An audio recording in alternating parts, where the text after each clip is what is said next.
राजस्थान के गांव का एक लड़का जब दुनिया में नाम रोशन करता है तो अच्छा लगता है। और आप तो नसीब वाले हो जी, आपके परिवार ने आपका नाम दिलजीत रखा तो आप जीतते ही जाते हो लोगों को। हम पढ़ते थे, मतलब ये लिखा हुआ सब जगह और खुद कि मेरा भारत महान। लेकिन मेरा भारत महान मैंने इस टूर में एक्चुअल जाना सर, जब मैं भारत घूमा ना जी पूरा, तो मेरे को पता चला ये क्यों कहते हैं मेरा भारत महान। सचमुच में भारत की विशालता एक अपना शक्ति है जी। सर ये बेनिफिट जनसंख्या इसलिए मिलता, ऐसा नहीं है। हम लोग एक वाइब्रेंट सोसाइटी है। आपकी जर्नी से भी सर हम जब देखते हैं तो मतलब आपने कितना अपनी एक आयु में हिमाचल चले जाना और सब कुछ छोड़ देना और फिर भगवान का इतना आशीर्वाद हो जाना, ये बहुत बहुत मतलब ये भगवान की मर्जी ही है। उसके बिना क्या होता है? हमारे देश में हर इंसान पौधे में भी परमात्मा देखता है। 100% देखते हैं, मतलब हम वेस्टेज नहीं करते हैं। हाँ, थ्रो अवे कल्चर वाले लोग नहीं नहीं है। हैं। रिसाइकल रीयूज अभी दुनिया में नाम आया है, हमारे तो ब्लड में है। हाँ जी। दुनिया को इसका पता नहीं है। कभी आप अपने कार्यक्रमों के द्वारा ये ज़रूर कर सकते हैं कि भारत के लोग पर्यावरण की रक्षा कैसे करते हैं। अब जैसे मैंने अब ये कार्यक्रम चलाया, एक पेड़ माँ के नाम, अपनी माँ को याद करते हुए, माँ जिंदा है तो माँ को साथ ले जाओ और पेड़ लगाओ। माँ की जीवन समृद्धि बन जाएगी वो। और माँ जिंदा नहीं है तो फोटो लेकर के जाओ, लेकिन माँ को कहो माँ तुम्हारे लिए पेड़ है। तो अपनी माँ जिसने हमें जन्म दिया और ये धरती माता जो जीवन देती है, दोनों को हम एक प्रकार से आज करोड़ों लोग ये काम कर रहे हैं। हाँ। भारत में सबसे बड़ा अगर कोई जादू जिसको कह लो तो वो योग है। और जिसने योगा को अनुभव किया है वो उसकी ताकत जानता है। हाँ जी सर। आपको ये बाहर जाते हैं तो अनुभव क्या आता है? संगीत के इतने बड़े समारोह में जाते हैं तो बाकी लोगों की भाषा, उनकी स्टाइल, नए इमोशंस होते हैं। जी जी सर, मेरे को लगता है सर जैसा उन्होंने बना दिया एक कोचेला को एक फेस्टिवल या और भी फेस्टिवल्स बड़े होते हैं, हम तो बहुत ज़्यादा बड़े कर सकते हैं यहाँ पे सर। और लोग दुनिया भर से ट्रैवल करते हैं ऐसे फेस्टिवल्स के लिए। तो हमारा तो इतना रिच कल्चर है, अगर हम ढाबे में बैठ के भी खाना खा रहे हैं और कोई राजस्थान में गा रहा है तो इतना सुरीला गा रहा है कि बंदा बोलता है कि मैं गाना छोड़ दूं यार, ये इतना अच्छा गाना गा रहा है। और मैं प्रोफेशनली गाता हूँ, ये बंदा प्रोफेशनली गा भी नहीं रहा और मेरे से अच्छा गा रहा है। इतनी ज़्यादा उनके अंदर कला है, वो लोग बना के बैठ गए।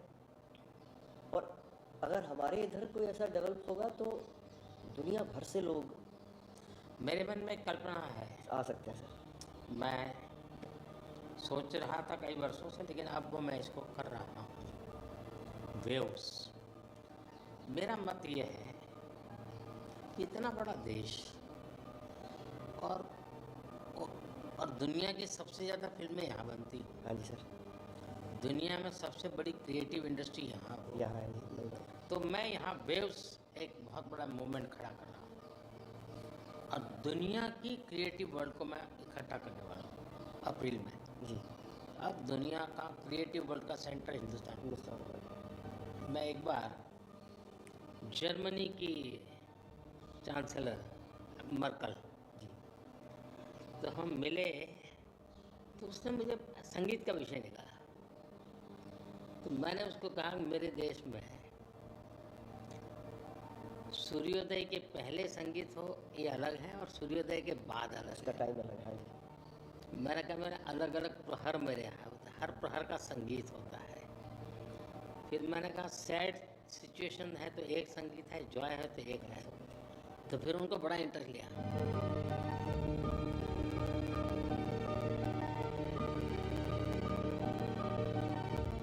मैं सचमुच में साहबजादों का जो बलिदान है जी सर, लेकिन सिख परंपरा ने उसको जिस प्रकार से निभाया है जी, अद्भुत है। मतलब पंजाब में रहा हूँ तो मुझे मालूम है, माता गुजरी और 7 दिन तक लोग सोते नहीं थे, सच्ची नीचे सोते ज़मीन पे सोते हैं जी। हाँ जी। मुझे खुद को बड़ा इमोशनल फील करता था। हाँ जी, तो फिर मैंने यहाँ आकर के 26 दिसंबर को हाँ जी, बात वीर बाल दिवस मनाता हूँ। हाँ जी, और मैं देश के हर बच्चा को चाहता हूँ कि वो समझे कि कैसे वीरता होती थी, जी सर, आस्था क्या होती थी। कच्छ के अंदर लखपत में गुरुद्वारा है। 2001 में जब भूकंप आया तो उसको काफ़ी नुकसान हुआ गुरुद्वारा में। गुरु नानक देव जी वहाँ रहे थे, तो मुझे बड़ी गहरी चोट पहुँची। तब तो मैं मुख्यमंत्री नहीं था, मैं तब एक वॉलेंटियर के रूप में वहाँ कच्छ में काम करता था। अच्छा जी, भूकंप के 9 महीने के बाद मैं मुख्यमंत्री बना। जी सर, तो मैं कच्छ गया और मैंने पहला काम तय किया, मैं एक गुरुद्वारा को बनाऊंगा। बड़ी बात है। लेकिन मैंने दूसरा तय किया कि मैं वैसे ही बनाऊंगा जैसा उस समय बना था। तो ऐसे लोग कौन मिलेंगे, तो मैंने बहुत ढूंढा, मिट्टी कहाँ से मिलेगी उस प्रकार की। आखिर को मैंने राजस्थान से कलाकारों को लाया, आर्टिस्टों को, और उनके बाद जैसा था वैसा बनाया। ऐसा बात है। तो मैंने आपका इंटरव्यू देखा था सर अभी हाल ही में, हाँ, उसमें जब आप अपने माँ और गंगा माँ की बात कर रहे थे, जब आप इमोशनल हो गए सर, वो मुझे बहुत टच किया। मतलब वो एक हमारे लिए आप प्रधानमंत्री एक बहुत बड़ा पद है, तो हम शायद एक जो उसके पीछे माँ और बेटा और इंसान है, वो कई बार वो निकल जाता है, भूल जाता है, क्योंकि एक ओहदा बहुत बड़ा है। लेकिन वो जब आप अपने माँ को लेके और गंगा मैया को लेके, वो जो आपका वो दिल भरा, वो टच होता है, पता चलता है कि ये एक्चुअली ये दिल से बात निकली है, तभी दिल तक गई। सर ये हमने इंडिया की तरफ से ये पहला सबसे बिगेस्ट टूर हुआ है कि हमने जितने देशों में शोज़ किए, पहली बार स्टेडियम शोज़ किए सर हमने। ये इस साल जैसे टूर कल्चर हमारे कम था हमारे। अहमदाबाद में कहाँ किया आपने? गिफ्ट सिटी में? हाँ जी, हाँ जी, अच्छा। हाँ जी, हाँ जी सर, तो गिफ्ट सिटी भी एक मेरा बड़ा ड्रीम प्रोजेक्ट। हाँ जी, हाँ जी सर, हमने सबने हमको बताया सर, हमसे जलेबी फाफड़ा भी खाया और सबने सबसे बड़ी बात है, मैं आपकी तारीफ करने के लिए नहीं कह रहा नहीं हूँ, नहीं सर, इस शोहरत को पहचाना। और मैं आपके व्यवहार से देखता हूँ, लोगों से सुनता हूँ कभी कभी, तो मुझे लगता है कि आपके माता पिता के संस्कार का हो या गुरु की कृपा का हो, आपने सारी चीज़ों को पचाया है, शुक्र है। उछल नहीं पड़े।